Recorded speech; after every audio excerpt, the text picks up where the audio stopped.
Let's face it, none of us likes a strange bathroom.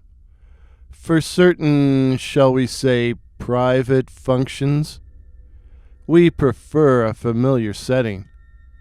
Tell the truth, do you avoid public washrooms because they're dirty or because they're alien? But no matter how grungy a public washroom might be, most of us would rather use one of them than be forced to use an outhouse. I was tired of being locked up at home and wanted to get away from my tiny apartment, so I jumped at the chance to use a friend's cabin situated around 20 miles out of town. Of course, I had envisioned a lovely log cabin with all the modern conveniences, but instead, I got a shack with an outhouse. The shack was serviceable enough. It had a bunch of appliances from the 1980s and didn't appear too drafty. I hoped. It was March, so it still got pretty cold at night. But the privy was another matter. It smelled so bad, I was surprised I didn't melt when I walked up to it. Indeed, the green paint was peeling off the wooden sides. The door had the cute traditional half-moon symbol, but inside was a rude plank with 2 large smelly holes in it. The place was a 2-seater. What was the idea? Bring a friend when you take a dump? In one corner was a massive spider web, although I didn't see any spider then. I thought about brushing it away, but I actually didn't want to touch it or even get too near it. It was huge, and I could only imagine the size of the spider that made it. The other thing I didn't see was any toilet paper. Luckily, I did find some in the cabin. No way I was going to use that disgusting thing. I even contemplated getting in the car and driving back home. But I was sick of my pad, and so I decided to stick it out. It is called roughing it, eh? But I planned to be there for at least 4 days. No way could I go that long without going. And eventually I did. But in daylight. I used the whole... I sat as far from the spider web as possible.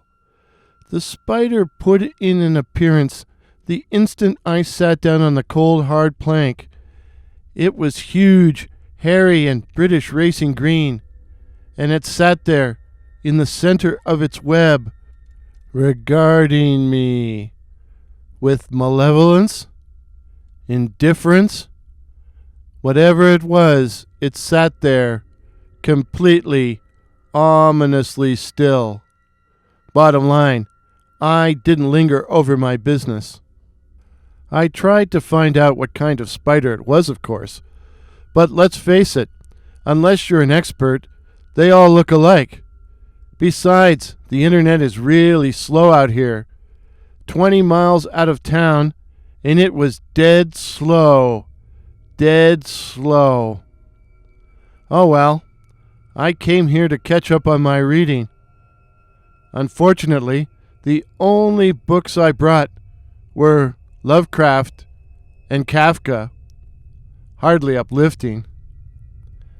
Still, I settled in, and after the first day, a miraculous thing began to happen. I began to relax, but I continued to avoid the Biffy at night. Until the second night, when I went a little wild with chili and red wine. I tried to ignore the effects at first, but by 9 o'clock, when it was full pitch dark, out there in the country. I was cramping so bad, I knew I wouldn't make it till morning. I would have to use the outhouse. I hoped the spider was asleep. I took a flashlight with me, of course, and sure enough, the big green spider was there. It must work a 24-hour shift. However, my business was pressing and extremely noisy. But once it was finished, I felt a sense of both relief and well-being wash over me. Talk about finding joy in strange places. In fact, I felt so much better, I was unconsciously lingering, and even felt some benevolence towards the spider. When something hit the wall of the outhouse, something big and heavy. It sounded like a rock. Did someone throw a rock at the privy? But who? Kids? Some teenagers trying to prank me? But I hadn't seen a soul all day. This was the middle of nowhere. What if they knocked the outhouse over, with me sitting there, with my pants around my ankles? I suddenly remembered some lines of bad poetry I'd read somewhere, maybe on a washroom wall. So if you use an outhouse potty made of old planks slightly knotty, beware when you are snug inside of beasts that lean against the side. I listened, but I couldn't hear anything. And, in fact, I couldn't hear anything at all. Everything had gone dead silent. I couldn't even hear wind. Outside. I suddenly started feeling like I was participating in a cheesy horror movie, and figured I'd better get back to the cabin quick. The spider was no longer my biggest worry. But then I felt the spasm of another cramp, and for the next few minutes, I was busily engaged. Never mix red wine and chili. And so I was still engaged when another stone or whatever smacked into the outhouse wall. I felt several conflicting emotions: embarrassment, anger, and fear, which caused me to yell, "Hey!" I waited, expecting to hear laughter or something, but instead, what I heard was someone whistle. It seemed to be coming from off to my right, and was almost immediately answered by a second whistle, coming from the opposite direction. And then, off in the distance, came a third. So there were 3 of them out there. Another rock hit the side of the outhouse. Then it was sprayed with what must have been a handful of pebbles.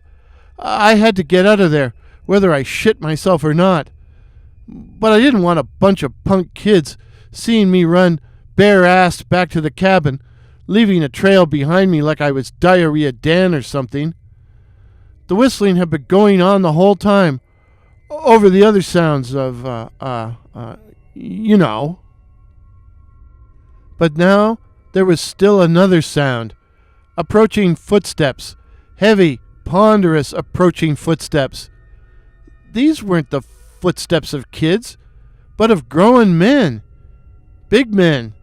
Big men with evil intentions. And here I was, stuck on a kaibo. Something smacked the wall. A hand which had to have been massive, judging by the force of the impact. It made the walls shake, and then I felt other hands touching, smacking, shaking the walls, until I felt like I was trapped in a blender.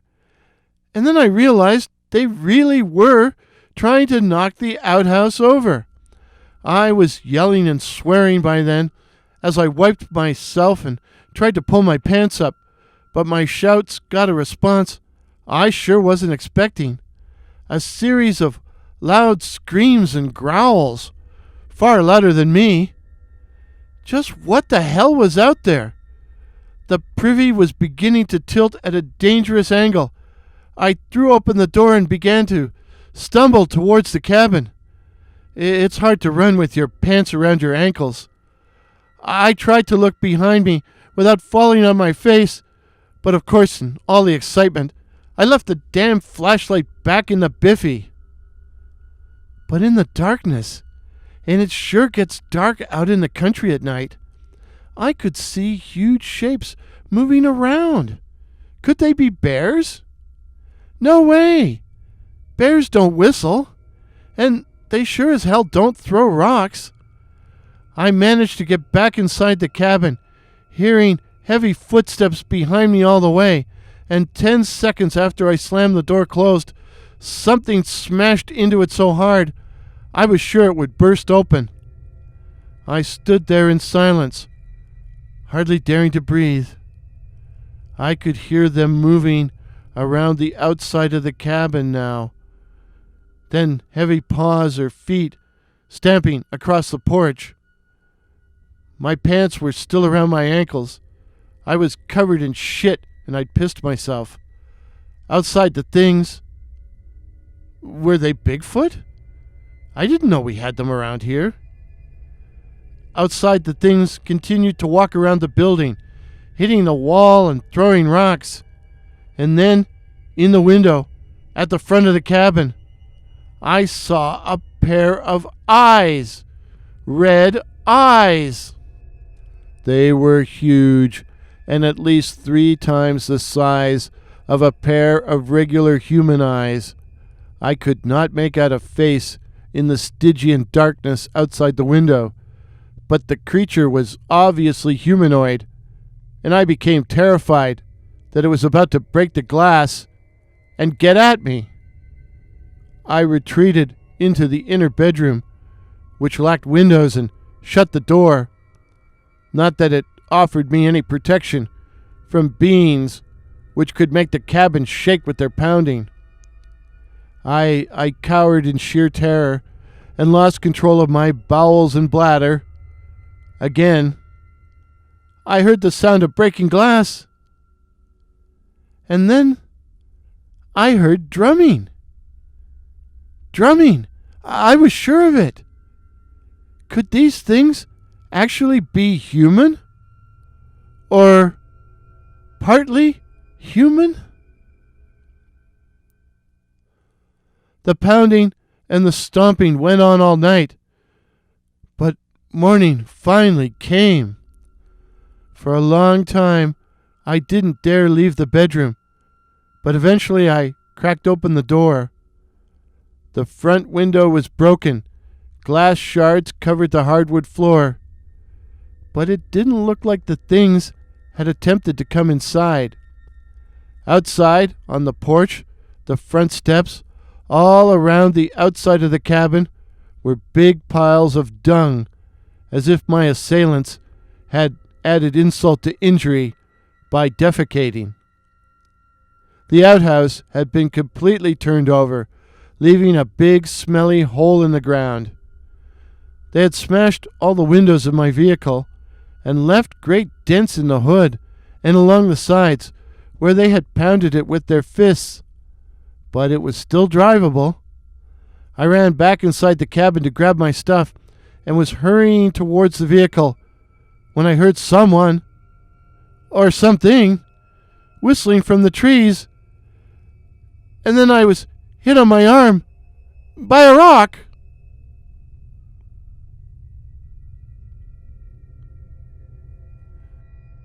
Joseph was reported missing when he failed to participate in a Zoom meeting.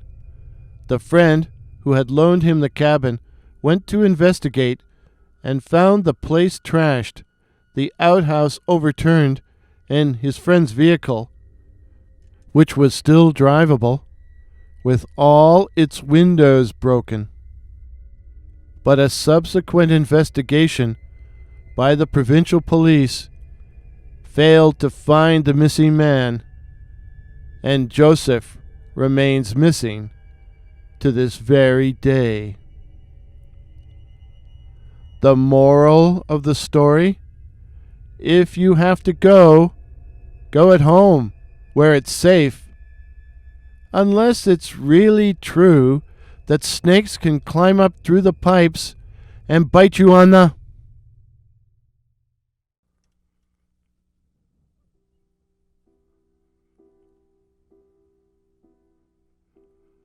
Failure. Failure. That was the first word to enter Ted's mind when he woke up. Failure. It was also his last thought before falling asleep. Failure. It also ran through his head as he stared at his wrinkled, careworn features in his bathroom mirror. Failure. Sometimes he thought, perhaps I should just get it over with and cut my throat. Why wait? But Ted owned an electric shaver. Failure. I wouldn't be able to do away with myself if I tried, he thought. Failure.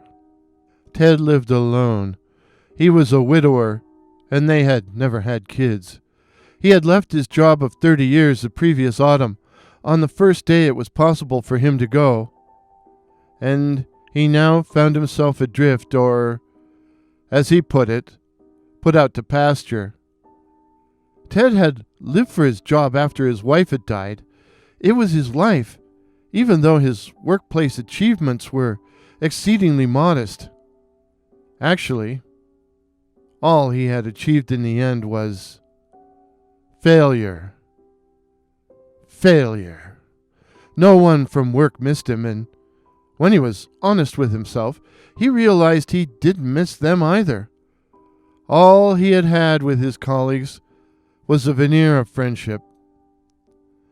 And so Ted was now a totally free man in an indifferent world. Alone, bored, and consumed by an overwhelming sense of failure. Oh, he tried to snap out of it, he really did. But it was no use. He didn't know where to begin. Ted had been self-contained for so long, an island, he didn't know how to connect with others. So in the end, he went where the people were and found himself sitting in coffee shops or donut holes, listening to the conversations going on around him, listening to the conversations, and thinking how stupid most of the people sounded.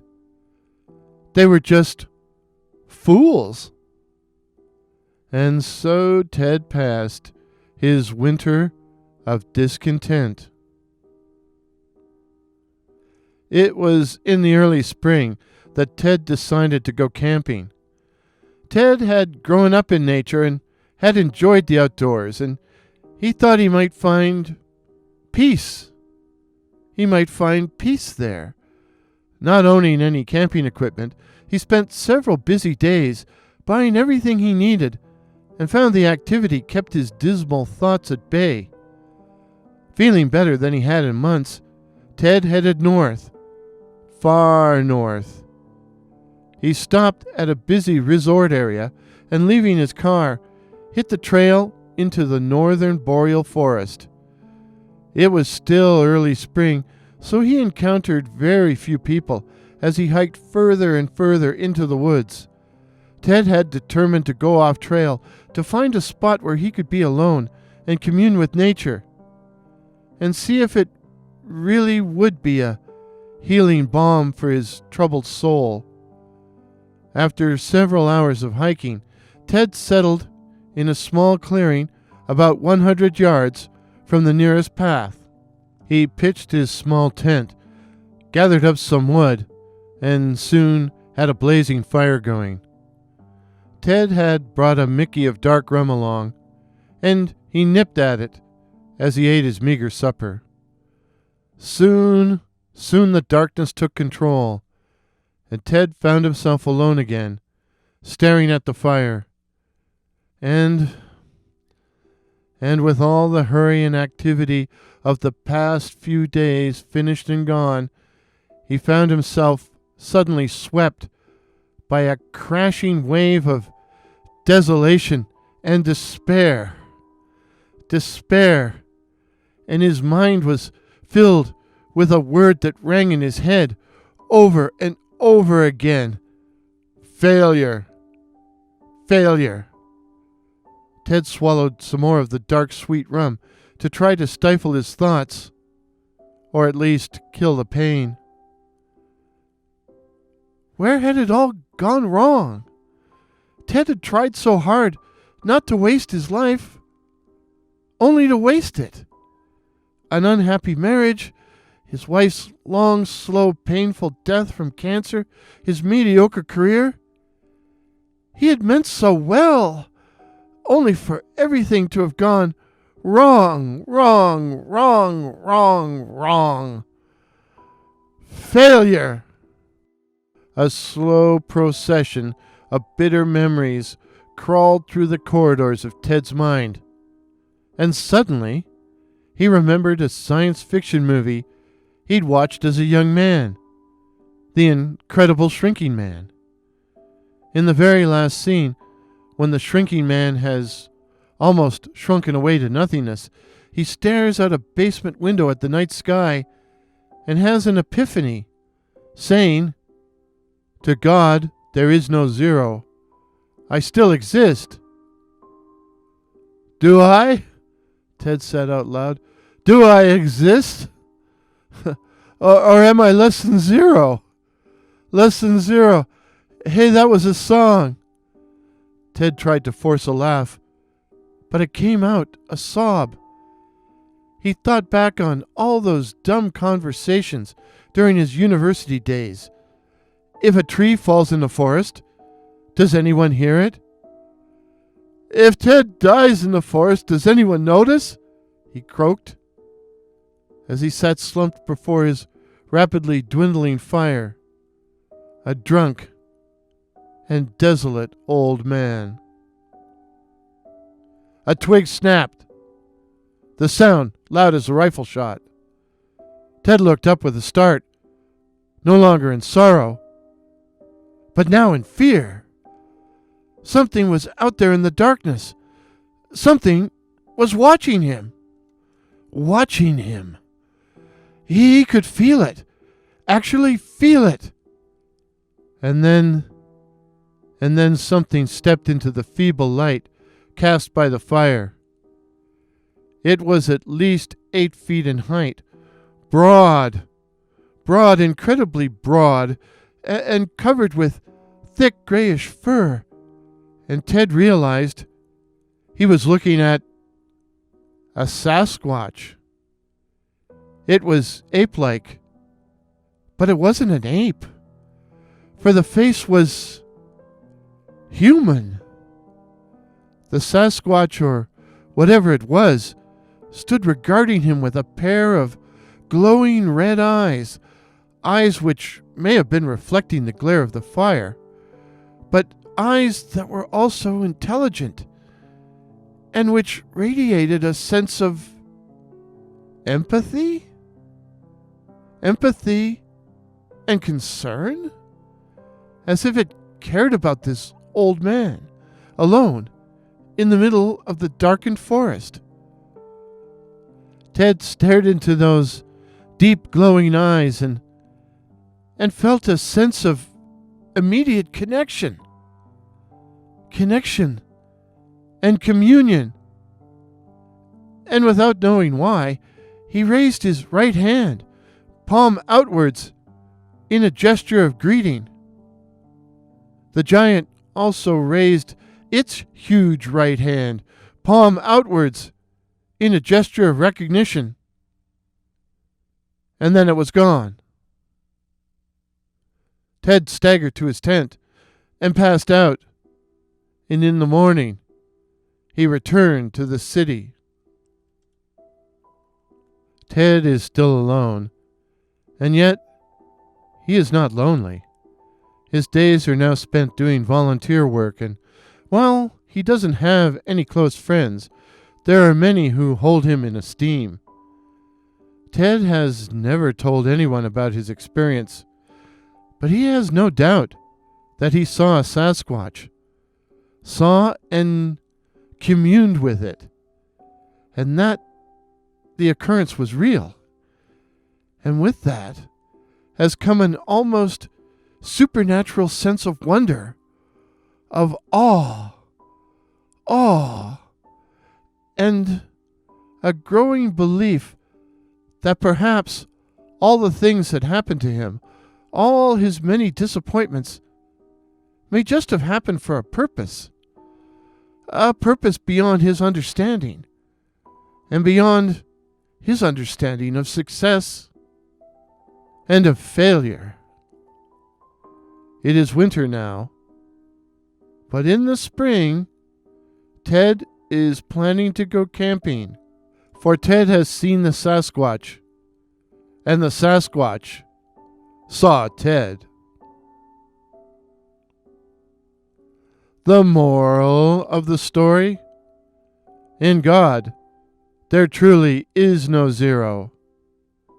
No one is a failure.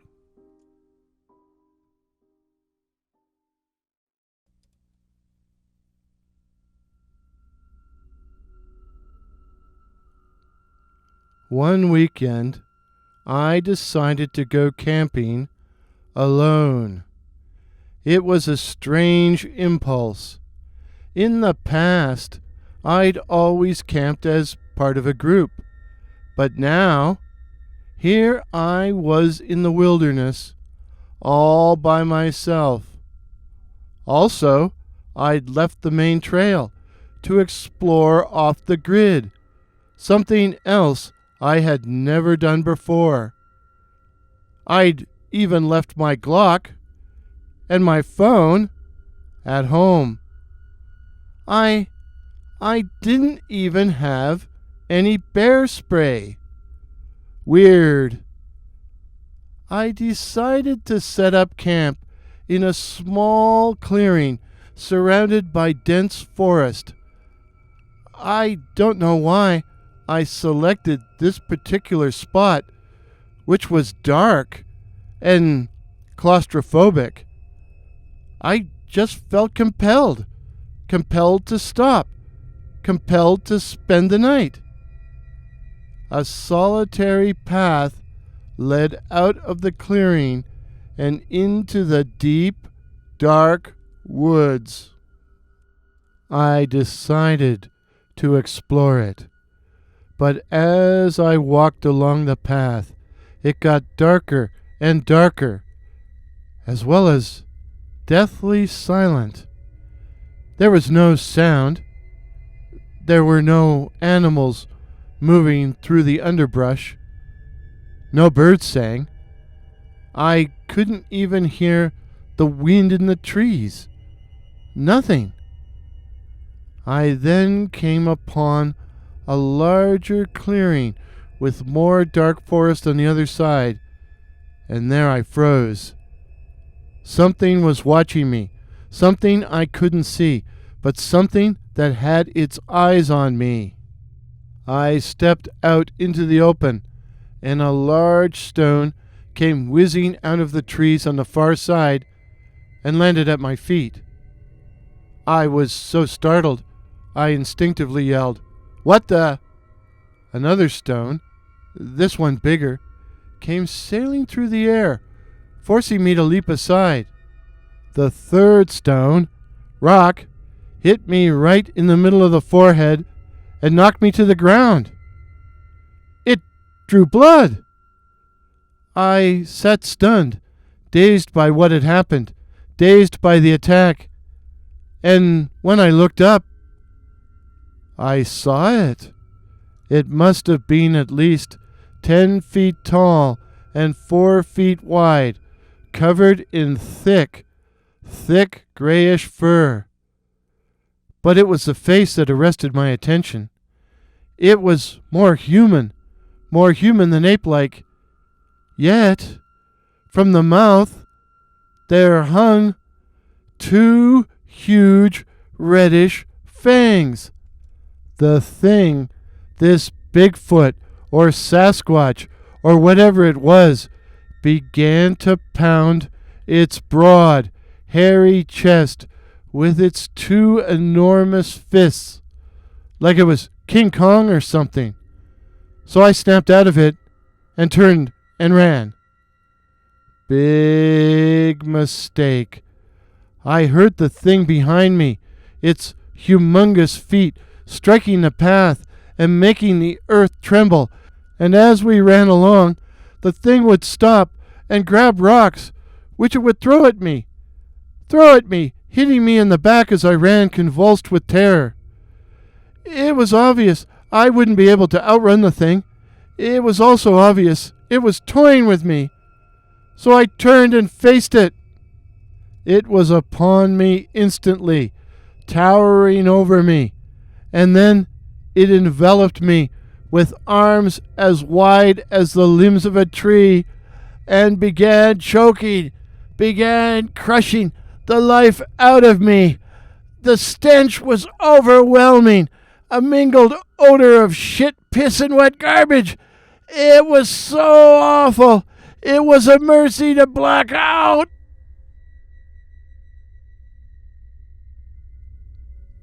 One weekend, I decided to go camping alone. It was a strange impulse. In the past, I'd always camped as part of a group. But now, here I was in the wilderness, all by myself. Also, I'd left the main trail to explore off the grid, something else I had never done before. I'd even left my Glock and my phone at home. I didn't even have any bear spray. Weird. I decided to set up camp in a small clearing surrounded by dense forest.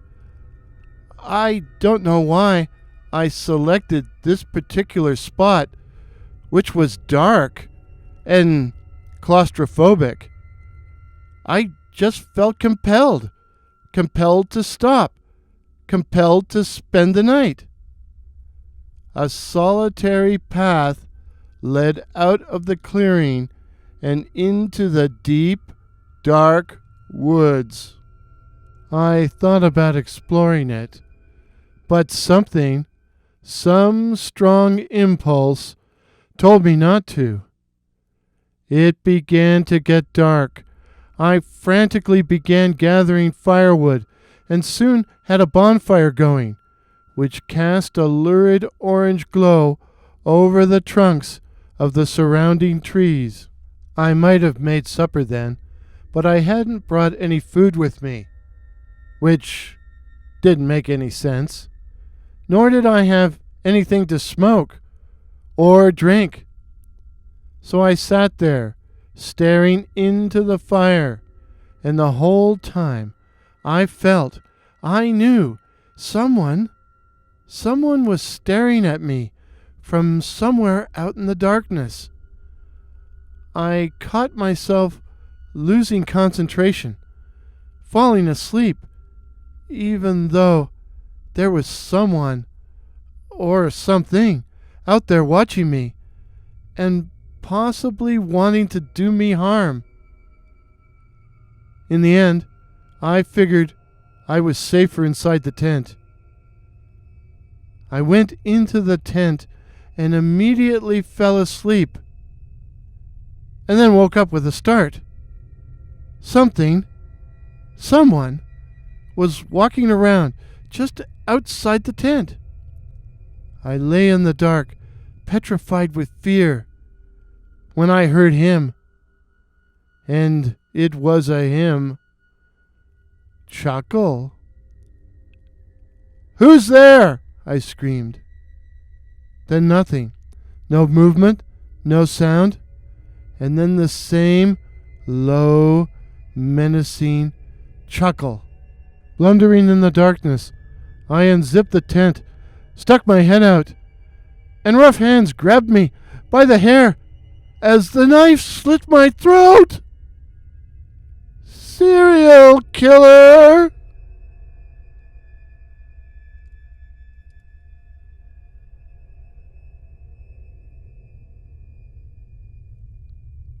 One weekend, I decided to go camping alone.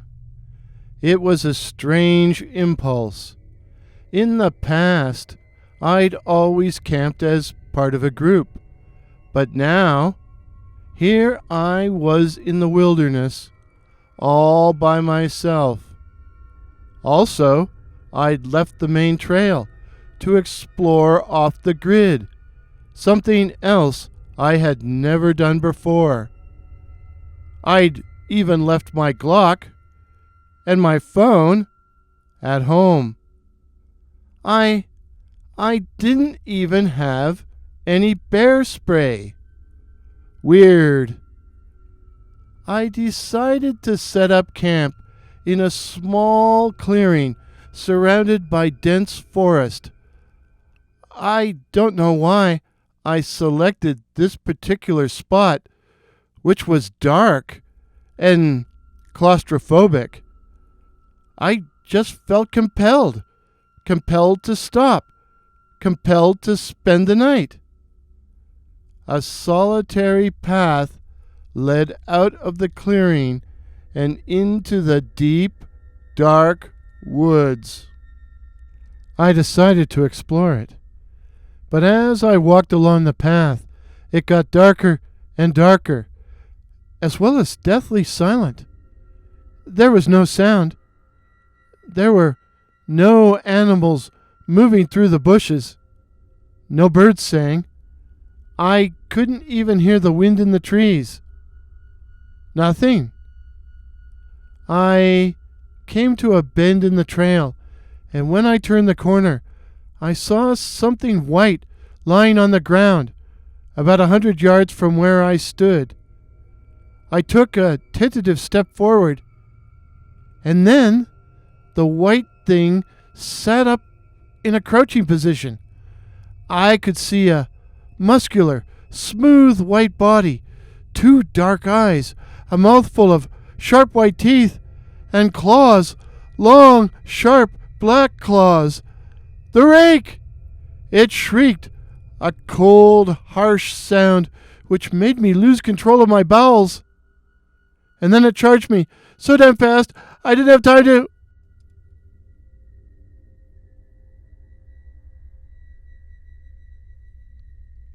One weekend, I decided to go camping alone. It was a strange impulse. In the past, I'd always camped as part of a group, but now, here I was in the wilderness, all by myself. Also, I'd left the main trail to explore off the grid, something else I had never done before. I'd even left my Glock and my phone at home. I didn't even have any bear spray. Weird. I decided to set up camp in a small clearing surrounded by dense forest.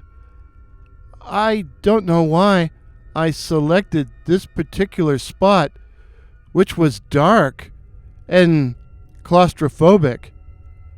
I just felt compelled to stop, compelled to spend the night. A solitary path led out of the clearing and into the deep, dark woods.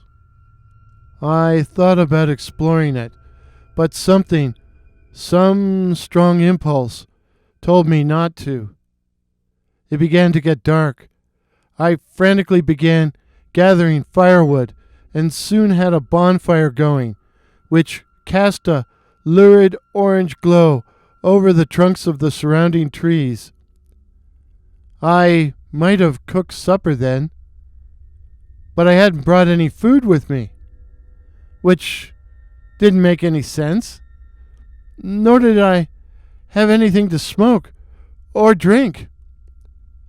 So I sat there, staring into the fire, and the whole time I knew someone was staring at me from somewhere out in the darkness.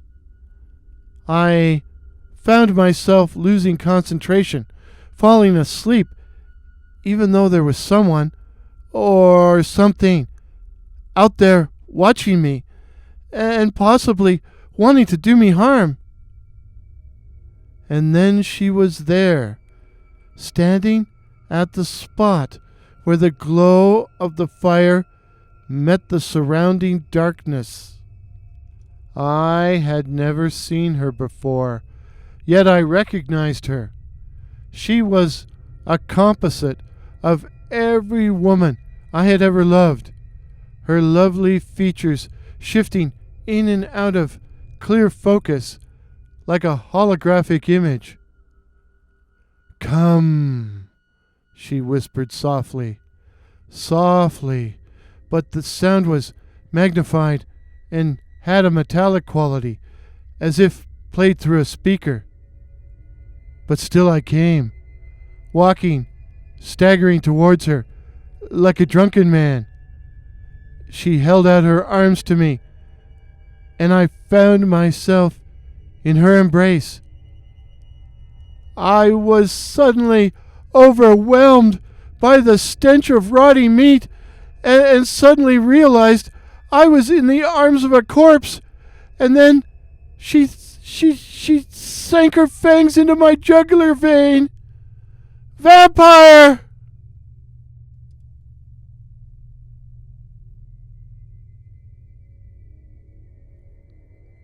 One weekend, I decided to go camping alone. It was a strange impulse. In the past, I'd always camped as part of a group, but now, here I was in the wilderness, all by myself. Also, I'd left the main trail to explore off the grid, something else I had never done before. I'd even left my Glock and my phone at home. I didn't even have any bear spray. Weird. I decided to set up camp in a small clearing surrounded by dense forest. I don't know why I selected this particular spot, which was dark and claustrophobic. I just felt compelled to stop, compelled to spend the night. A solitary path led out of the clearing and into the deep, dark woods. I thought about exploring it, but some strong impulse told me not to. It began to get dark. I frantically began gathering firewood and soon had a bonfire going, which cast a lurid orange glow over the trunks of the surrounding trees. I might have cooked supper then, but I hadn't brought any food with me, which didn't make any sense. Nor did I have anything to smoke or drink. So I sat there, staring into the fire, when something howled. What was it? A wolf? The darkness had taken control, and I could see a bright, silvery, full moon shining through a gap in the trees. The thing, wolf, whatever it was, howled again, closer, much closer. I looked up, my eyes somewhat blinded by the glare from the fire, but still Still, I could see something moving through the trees, quickly back and forth, like it was leaping from place to place, but always getting closer. I stood up wondering if I should run or hide in my tent, as if that would do any good. I was still dithering when the thing stepped into the glow from the fire. It stood about 7 feet tall, a silvery gray wolf standing on its back feet, its hind feet on 2 feet, as if it was a person. And it was. It was a wolf man, a werewolf. It raised its snout and pointed at the moon, and then it howled, and then it charged and tore out my throat.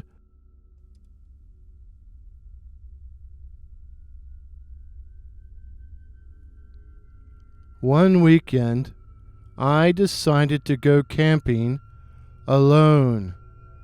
It was a strange impulse. In the past, I'd always camped as part of a group, but now, here I was in the wilderness, all by myself. Also, I'd left the main trail to explore off the grid, something else I had never done before. I'd even left my Glock and my phone at home. I didn't even have any bear spray. Weird. I decided to set up camp in a small clearing surrounded by dense forest. I don't know why I selected this particular spot, which was dark and claustrophobic. I just felt compelled to stop, compelled to spend the night. A solitary path led out of the clearing and into the deep, dark woods.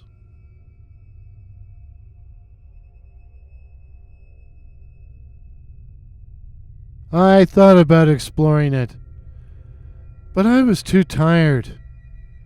So I made for the tent, pushed open the flap, and stared.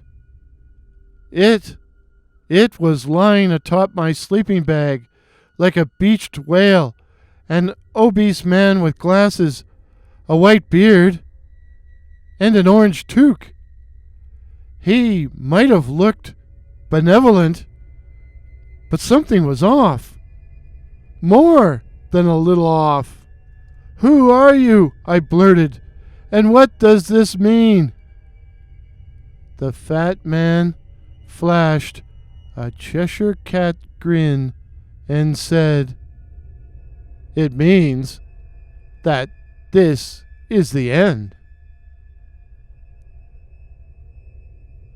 The moral of the story: never start anything you don't know how to finish.